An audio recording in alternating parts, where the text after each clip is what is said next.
India has just crossed a historic milestone.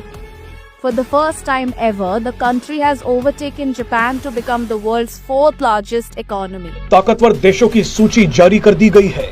Global fire power ने 2025 की सैन्य शक्तियों की रैंकिंग जारी की है।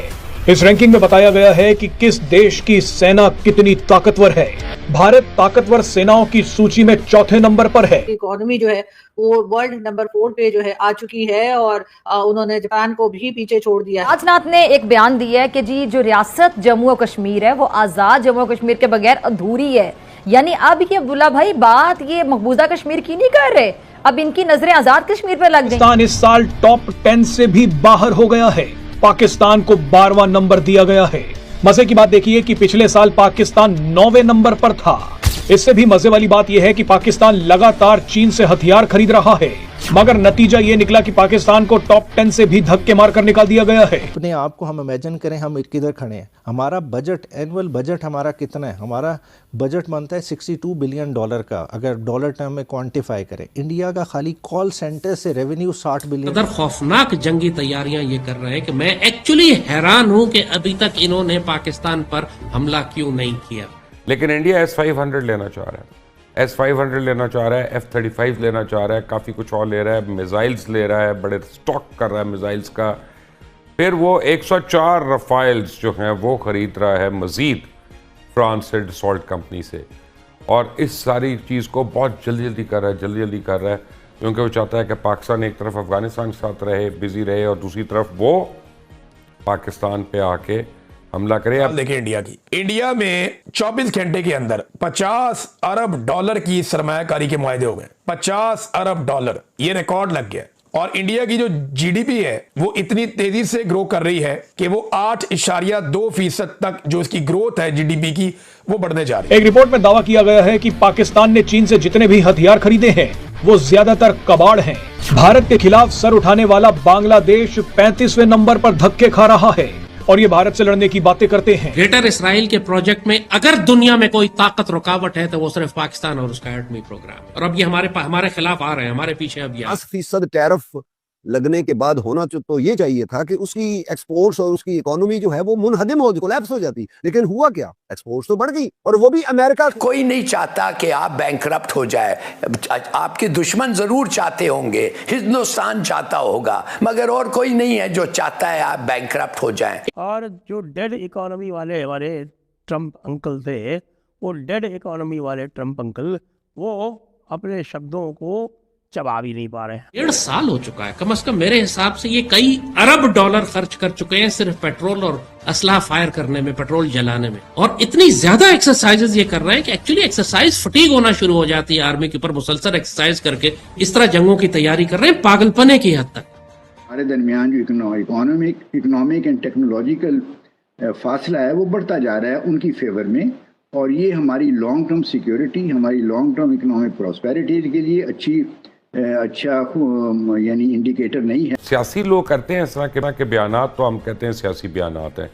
लेकिन जब आर्मी चीफ, जब CDS, जब एयर चीफ, जब नेवल चीफ, ये सारे आके एक हफ्ते के 4 दिन के गैप के बाद इस तरह के बयानात दे रहे हो तो वो बड़ी सीरियस चीज़ होती है, उसको सीरियस लेना पड़ेगा। क्या पाकिस्तान मौजूदा हालात में इन चैलेंजेस का मुकाबला कर सकता है? इंडिया की इकॉनमी ऐसे जा रही है, हमारी इकॉनमी का रुख आप लोगों ने यूं कर दिया है। आप रात को समझते हैं कि मैं हूं बादशाह, जब आप सुबह को निकलते हैं तो आपका हालत जो होता है, फटा हुआ आपका शर्ट होता है, पैसे आपके जेब में नहीं होते, चोरी वोरी करके सब लोग लेके सब चीजें चले गए होते हैं। तो वही हाल हमारे सिपाही सालार नंबर 1 का कुछ इस मुआहदे के बाद नजर आ रहा है। क्या करें उन शब्दों का जिन्होंने कहा था कि India and Russia can take their dead economy down together. अब इंडिया और रशिया जो है वो भाई साहब FTA के मूड में है, जिसके आगे जाके हम घुटने टेकते हैं कर्जा लेने के लिए। उस IMF ने बताया कि हिंदुस्तान दुनिया की चौथी बड़ी इकोनॉमी बन चुका है। इस टाइम तीसरी इकोनॉमी जो है वो जर्मन है। और आपको याद होगा कि प्राइम मिनिस्टर नरेंद्र मोदी ने जब इलेक्शन के टाइम था तो उन्होंने कहा था कि तीसरी गवर्नमेंट आएगी मेरी और मैं तीसरी इकोनॉमी भी बन के दिखाऊंगा। तो जर्मन को बीट करते हुए हिंदुस्तान बहुत जल्द नजर आएगा। देखें, जब मैंने आपको बताया था ना कि हिंदुस्तान चौथी इकोनॉमी बन जाएगा, तीसरी बड़ी इकोनॉमी बन जाएगा, तो आप हंस पड़े थे आगे। लेकिन इस बार मैं आपको हंसने नहीं दूंगा। इस बार आप देखिएगा, जाए फिर दोबारा चैलेंज करता हूं कि हिंदुस्तान 2027 के एंड में या 2028 में हिंदुस्तान तीसरी बड़ी इकोनॉमी बन जाएगा, दुनिया में अनाउंस हो जाएगा, दुनिया के टीवी में, दुनिया के अखबार में ये खबर आ जाएगी। डीप इंसर्शन हो, चाहे वो एम्फीबियस लैंडिंग्स हो, चाहे वो ग्राउंड इन्वेजन हो, चाहे वो एयर इन्वेजन हो, चाहे वो उनकी गोल्ड स्टार डॉक्ट्राइन हो, चाहे थिएटर कमांड हो, हर चीज की एक्सरसाइज करके हर नए वेपन सिस्टम को, चाहे वो ड्रोन स्वार्म्स हो, चाहे वो रोबोटिक्स हो, हर किस्म के वेपन सिस्टम को ये हमारी सरहदों के पास टेस्ट, रियलिस्टिक एनवायरनमेंट पे टेस्ट करके देख चुके हैं कि हमने पाकिस्तान में जब दाखिल होना है तो हमें कौन कौन सी मुश्किलात, ऑब्स्टिकल्स का सामना होगा, हमने उन्हें कैसे क्रॉस करना है। वो ये इंतजार कर रहे थे कि पाकिस्तान में टीटीपी जो है, अफगान तालिबान के आने के बाद टीटीपी को जो उन्होंने दोबारा लॉन्च किया था, वो पाकिस्तान के अंदर तबाही इतनी मचा लेगी जैसे मिडल ईस्ट में इन्होंने दाइश के जरिए और दूसरे दहशतगर्द ग्रोहों के जरिए किया। बीएलए जो है वो ज्यादा एक्टिव हो जाएगी, मंजूर पिश्तीन और मारंग बलोच ज्यादा बड़ी अनारकी खड़ी कर सकेंगे, और पाकिस्तान में तहरीक इंतशार और इमरान के जो फौज के खिलाफ एक बयानिया चल रहा है जिसकी वजह से फौज अंडर प्रेशर थी, उसी तरीके से माहौल बन गया था, बनाया जा रहा था जैसे मशरकी पाकिस्तान में फौज के खिलाफ था। तो इंडियंस उम्मीद कर रहे थे कि ये सारे एलिमेंट्स मिलकर पाक फौज को अंदर ही फंसा लेंगे और कौम और फौज के दरमियान फासला बढ़ जाएगा और कौम फौज के साथ नहीं होगी, तब हम दाखिल होंगे उस वक्त के जब मुल्क के अंदर खाना जंगी हो रही होगी, जिस तरह मशरकी पाकिस्तान में थी। मगर अल्लाह का फजल है कि वो हालात भी पाकिस्तान में नहीं बन सके। अल्लाह का एहसान और करम है कि पाक फौज ने टीटीपी की दहशतगर्दी को भी खासी हद तक कंटेन किया हुआ। वो थ्रेट हमारा खत्म नहीं हुआ, बहुत बड़ा थ्रेट है हमारे लिए, क्योंकि एलिमेंट ऑफ सरप्राइज उनके पास है। वो किसी भी वक्त कहीं पे भी पाकिस्तान के लिए बहुत बड़ा मसला खड़ा कर सकते हैं, जैसे माजी में उन्होंने किया था, हमारे एयर बेसिस पे अटैक किया था, हमारे हेडक्वार्टर्स पे अटैक किया था, हमारे कॉन्वॉयज को एम्बुश करते हैं, हमारी पुश्त गैर महफूज हो जाती है। लेकिन बहरहाल वो एक जंग है कि जो हम लड़ रहे हैं और अल्लाह के फजल से कंटेन कर रहे हैं, उसको सीरिया वाली सूरत हाल नहीं है। बलूचिस्तान लिबरेशन आर्मी के खिलाफ भी तो अल्लाह का फजल है, ऑपरेशंस करके उनको कंटेन किया जा रहा है, आउट ऑफ कंट्रोल सिचुएशन नहीं है वो, कि बहरहाल they remain a serious threat. लेकिन जो ज्यादा बड़ी प्रॉब्लम थी वो तहरीक इंतशार और इमरान और मंजूर पिश्तीन और मारंग बलोच की जो पॉलिटिकल अनार्की और अनरेस्ट और रिबेलियन जो बन रही थी, that was a bigger problem. अल्लाह का एहसान हुआ, मंजूर पिश्तीन ने अपना वो जो जरगा करने की कोशिश की वजीरिस्तान में, बुरी तरह से जलील हुआ, कबायलियों ने साथ ही नहीं दिया उसका। माशाल्लाह आप देख रहे हैं उसके बाद से वो बिल्कुल सीन से बाहर है, वो के साजिश कर रहा है पीछे बैठ के।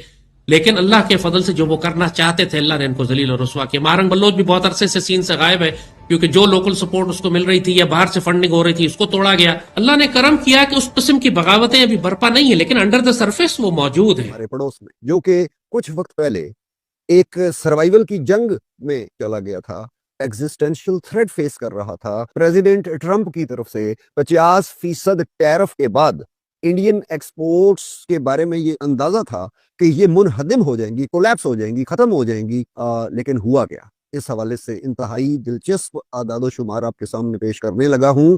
नवंबर के महीने में रिकॉर्ड की बात यह है कि इंडिया की एक्सपोर्ट्स अमेरिका को उनमें 22% इजाफा हुआ, जबकि पाकिस्तान के ऊपर जो टैरिफ बड़ा दोस्ताना, चूंकि हमारे अरबाब इख्तियार के प्रेसिडेंट ट्रंप के साथ बड़े यारी दोस्ती बन गई है और हमारे ऊपर टैरिफ सिर्फ 19% है, लेकिन इसके बावजूद हमारी जो एक्सपोर्ट्स हैं उनके अंदर कमी वाक़या हुई, 8% कमी वाक़या इस एक महीने में। और इंडिया की एक्सपोर्ट्स मैंने अर्ज किया कि 22% इजाफे के बाद $7 अरब एक महीने में एक्सपोर्ट की गई इंडिया की तरफ से। अब हम ये देखते हैं कि इंडिया ने 50% टैरिफ के होते हुए भी, जबकि तवक्को दुनिया में ग्लोबल मार्केट्स में ये थी कि इंडिया कोलैप्स कर जाएगा और खुद मुख्तारी का जो उसको एक जोम है वो टूट जाएगा, क्योंकि वो ग्लोबल साउथ के साथ भी अपना ताल्लुक रखे हुए है, वो रशिया के साथ अपने ताल्लुकात को जो पहले ही स्ट्रेटेजिक बहुत डेप्थ है उसको मजीद मजबूत कर रहा है।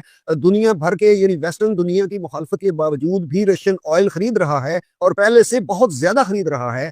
चाइना के साथ भी अपने ताल्लुकात को ठीक कर रहा है और ग्लोबल साउथ का एक लीडर बन के उभर रहा है। तो क्या वजह है कि 50% टैरिफ लगने के बाद होना तो ये चाहिए था कि उसकी एक्सपोर्ट्स और उसकी इकोनॉमी जो है वो मुनहदिम हो, कोलैप्स हो जाती, लेकिन हुआ क्या? एक्सपोर्ट्स तो बढ़ गई और वो भी अमेरिका को। बाकी एक्सपोर्ट्स की तरफ अभी बात मैं नहीं कर रहा। तो इसकी तरफ वजह जानते हैं, इसकी वजह एक लफ्ज में अर्ज करूं तो उसे कहते हैं स्ट्रक्चरल इंडिस्पेंसिबिलिटी, नागुजीरियत। नागुजीर हो गया किस तरह उसने 50% टैरिफ की ये जो एक लाठी चली इसको बीट किया और अब वो मजीद तेजी से आगे बढ़ रहा। तो इसके लिए सिर्फ वो एक ताजर वेंडर नहीं रहा, बल्कि एक सिस्टमैटिक पिलर बन चुका है। अदाद-ओ-शुमार देखते हैं।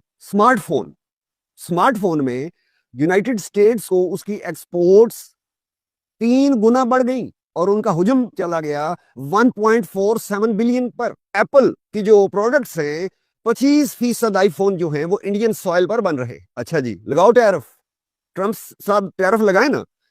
तो अगर इंडियन एक्सपोर्ट्स जो एप्पल कंपनी की इंडियन सॉइल पे हो रही है, अगर इसमें टैरिफ लगता है तो उससे पनिश कौन होगा?